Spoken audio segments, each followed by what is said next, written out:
अवघ्या एका वर्षापूर्वीच मोठ्या थाटामाटात आम्ही काजलचं लग्न लावून दिलं होतं. जावई कीर्तनात जाणारा प्रसिद्ध मृदुंगाचार्य असल्यानं तो नक्कीच चांगला माणूस असेल.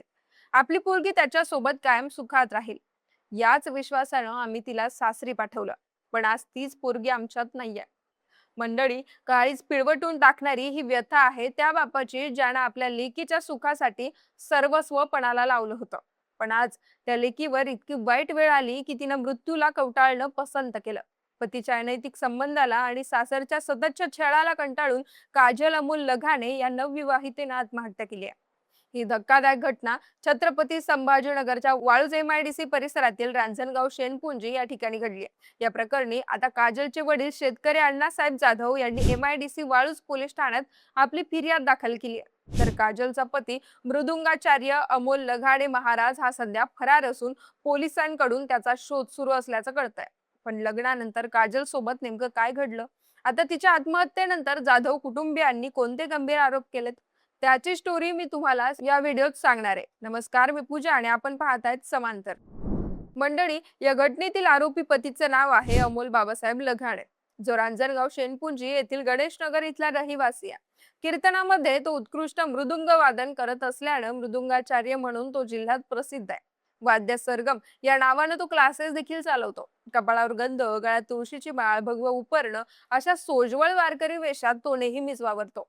रामकृष्ण हरी म्हणत त्याचे असंख्य मोटिवेशनल व्हिडिओ तुम्हाला त्याच्या अमोल लघाणे पाटील या सोशल मीडिया अकाउंटवर पाहायला मिळतील.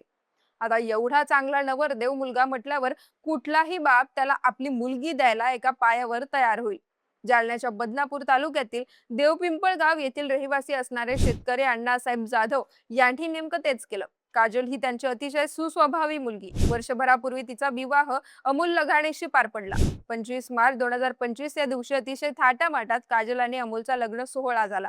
वारकरी थीम आधारित या लग्नानं सगळ्यांचं लक्ष वेधून घेतलं होतं.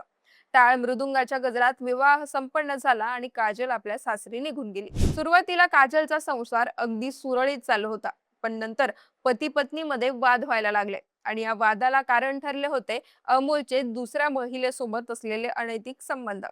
काजलला या संबंधाची माहिती झाल्यानंतर तिच्या पायाखालची जमीनच सरकली. ती नवऱ्याला जाब विचारायला लागली, पण उलट तिलाच मानसिक त्रास सहन करावा लागला. पती अमोल हा तिला वारंवार शिवीगाळ करायचा, धमक्या द्यायचा आणि प्रसंगी मारहाण सुद्धा करायचा. दुसरीकडे काजल हा सगळा छळ निमूटपणे सहन करू लागले. पण कधीतरी माणसाच्या भावनांचा बांध फुटतो, सहन करण्याच्या मर्यादा संपतात. काजलचंही तेच झालं. तिनं हा सगळा प्रकार तिच्या आईवडिलांना सांगितला. पहिल्याच दिवाळीला ती जेव्हा आपल्या माहेरी देवपिंपळगावला गेली, तेव्हा तिनं माहेरच्या मंडळींकडे नवऱ्याचे अनैतिक संबंध असल्याचा संशय व्यक्त केला. हे ऐकून जाधव कुटुंबीय पुरतं हादरून गेलं, कारण आपल्या जावयाच्या बाबतीत असं काहीतरी विचित्र ऐकायला मिळेल याची थोडी सुद्धा कल्पना त्यांना नव्हती. दरम्यान जावई अमोल देखील दिवाळी निमित्त आपल्या सासूरवाडीला गेला. तेव्हा जाधव कुटुंबियांनी आपल्या जावयाला समजावण्याचा प्रयत्न सुद्धा केला. पण अमोलनं उद्धट वर्तन करत धमक्या दिल्या आणि पत्नीला घेऊन ते रांजणगाव शेणपुंजी गाठलं. पुढे अमोलनं स्वतःमध्ये सुधारणा न करता काजलला आणखी त्रास द्यायला सुरुवात केली. पतीकडून होणाऱ्या सततच्या छळाला आणि त्याच्या अनैतिक संबंधाला काजल आता कंटाळली होती. अशातच तिनं टोकाचा निर्णय घेतला. लग्नाची पहिली अॅनिव्हर्सरी झाल्याच्या 7व्याच दिवशी म्हणजे 1 एप्रिलच्या सकाळी काजलनं तिच्या राहत्या घरी गळफास घेऊन आत्महत्या केली. नंतर तिच्या सासरच्या मंडळींनी तिला घाटी रुग्णालयात दाखल केलं, पण तोपर्यंत उशीर झाला होता. डॉक्टरांनी त्या ठिकाणी काजलला मृत घोषित केलं. त्यापूर्वी काजलचे सासरे बाबासाहेब लघाणे यांनी तिच्या वडिलांना फोन करून काजल बेशुद्ध पडलीये, तिला घाटीत नेत आहोत असं सांगितलं होतं. त्यावर जाधव कुटुंबानं तात्काळ घाटी रुग्णालयात धाव घेतली. पण तिथे मुलीचा मृतदेह पाहून अण्णासाहेब जाधव यांना अश्रू अनावर झाले होते. दरम्यान या घटनेनंतर काजलचे चुलते ऋषिकेश बाबासाहेब जाधव यांनी माध्यमांना माहिती देताना सांगितलं की मृदुंगाचार्य अमोल लघाणे महाराजाशी आम्ही मुलीचं लग्न थाटामाटात लावून दिलं. वरतून 1 तोळा सोनं हुंड्यामध्ये दिलं होतं. लग्न झाल्यानंतर 2-3 महिने त्यानं आमच्या मुलीला चांगलं नांदवलं. पण मुलगी जेव्हा दिवाळीला घरी आली त्यावेळेस तिने सांगितलं की अमोलचे कुणासोबत तरी अनैतिक संबंध सुरू आहेत आणि तो मला वेळ देत नाही. त्यानंतर जावई जेव्हा मुलीला न्यायला घरी आला तेव्हा आम्ही त्याला समजावून सांगितलं की असं करू नका. त्यावर तो म्हणाला की तुम्हाला मुलगी नीट नांदवायची तर नांदवा, माझ्या नादी लागू नका. पुढे देखील त्याचे अनैतिक संबंध चालूच राहिले आणि शेवटी या सगळ्या गोष्टींना कंटाळून आमच्या मुलीनं आत्महत्या केली. यासाठी अमोल लघाणेच जबाबदार आहे. त्याने तिला आत्महत्या करण्यास प्रवृत्त केलं. बुधवारी सकाळी 7:20 तिनं तिच्या राहत्या घरी गळफास घेतला. त्यानंतर अमोलच्या वडिलांनी आम्हाला सांगितलं की तुम्ही घाटीला या. त्यावर आम्ही लगेचच घाटीला गेलो. मात्र मुलगी मृतावस्थेत होती. त्यावेळी त्यांनी असा दिखावा केला की या घटनेत त्यांच्या मुलाचा जणू काही दोषच नाहीये. मुलीला कोणताही त्रास होत नव्हता असं दाखवण्याचा त्यांनी प्रयत्न केला. पण आम्हाला माहिती आहे, मुलगी इतक्या तणावामध्ये होती की धड सांगता येत नव्हतं आणि रडताही येत नव्हतं.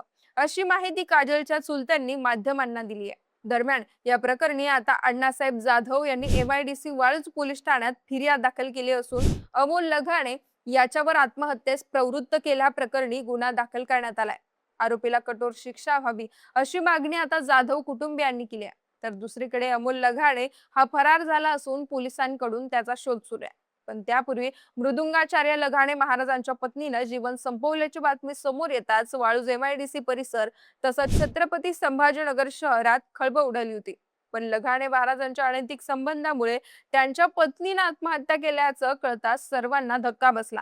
दिसतं तसं नसतं म्हणून जग फसतं, अशा प्रतिक्रिया आता शहरात ऐकायला मिळतात.